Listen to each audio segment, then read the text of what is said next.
Yo, good afternoon, viewers of YouTube. My name is Tyler of Chico Crypto, and welcome to another episode of Crypto, and of course, a cold one. Today's featured guest is Dale's Pale Ale from Ozca Blues Brewery. So, conspiracy theories. Already put a cap, too. Conspiracy theories. JFK assassinated by Martin Luther King. Lizard people. Aliens. I personally dig a good conspiracy theory once in a while. Keep things fun and it gets your brain thinking in ways that don't follow the normal line of thinking. So, crypto and Bitcoin. The industry we all love is ripe with these theories, and you would expect it to be because the creator is still anonymous in a de-anonymized world. So in today's episode, I would like to look at some of these theories, break them down, and maybe come up with some of my own. The first one that has stuck with me because I read the original Reddit post in August of 2013 is about a time traveler from the future to beg us to stop what we are doing, i.e. investing in Bitcoin. The person claims to be sending the message from the year 2025. They go on to make predictions about the price of Bitcoin. They say every year so far, the value of BTC has increased by a factor of 10. From 0.1 of a dollar in 2010 to $1 in 2011 to 10 in 2012 to 100 in 2013. This is where things get kind of spooky. He says a slight slowdown happens as the value increases by a factor of 10 every 2 years. Straight from the post, 1,000 in 2015, 10,000 in 2017, pretty spot on, 100,000 in 2019, and 1 million in 2021. They explain from here onwards there is no good way of expressing its value in dollars, as dollars are no longer used, nor is any central bank issuing a currency. There are two main forms of wealth in their world, land and cryptocurrency. They say that due to the unequal distribution of wealth, the average person just owns 0.001 of a Bitcoin. The rich elite have moved to Citadels, where they are protected. They explain that it began with services to protect their wealth, such as safes, then bodyguards, but now they are protected in entire gated cities, called Citadels, where most of the work is automated, and the people don't gotta do much. They were originally made to protect the mining machines, but they have since formed to protect the rich elite. They then explain a dystopia, where most of the governments no longer exist. The governments tried to compete by buying up Bitcoin in secret, but this person's generation Snowdens were greedy government employees who transferred and washed the coins. In this person's world, 4 institutions with the largest balances are number 1, ASIC Miner, which I'm guessing is Bitcoin, who rebranded, with 50,000 Bitcoin. The IMF's Currency Stabilization Fund with 70,000 Bitcoin. Third is the Saudi government with 110,000 Bitcoin. And finally, the richest government, the North Koreans, with 180,000 Bitcoin.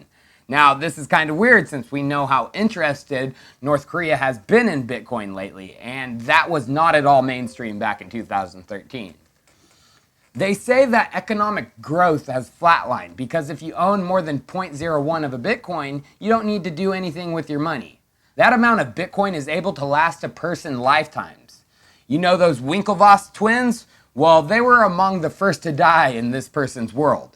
After seeing the inequality and damage it did to society, terrorist movements were formed to hunt down and murder large Bitcoin whales. I might have to shut down my YouTube channel.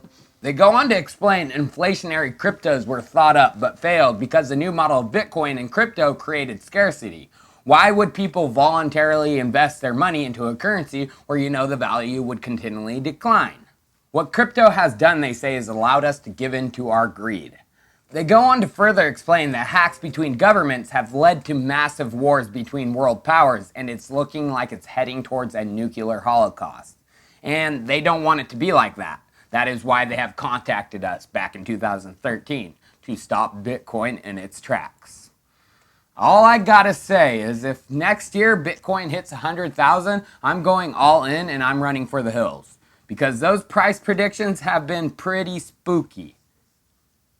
Next, for a conspiracy theory that just recently came out, let's take a look-see at these numbers.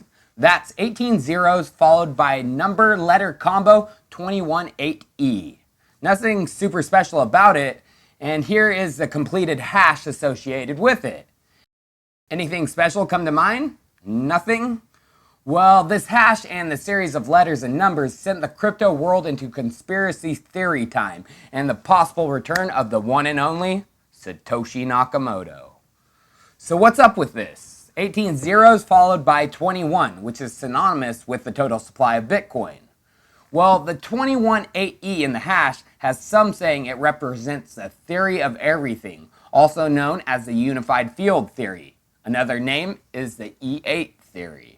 And it attempts to describe all known fundamental interactions in physics. What's interesting is the theory was created and published in 2007, just 2 years before Satoshi released the Bitcoin white paper.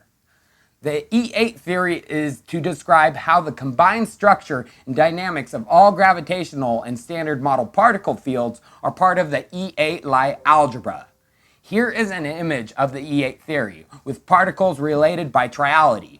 Now here is where things get weird. We will go to 218e.com and look what shows up. The theory of everything with a BTC symbol right smack dab in the middle. What the fuck is this? Is Bitcoin a piece of this? So the last time the Bitcoin world got into a frenzy over a block with a large amount of zeros was when Satoshi actually mined the Genesis block. What's weird about the hash associated with the Genesis block is that it contains 2 hex zeros, one more than required, which also this hash has. There are 2 things that could have happened. This was complete random utter chance, or it was deliberately done.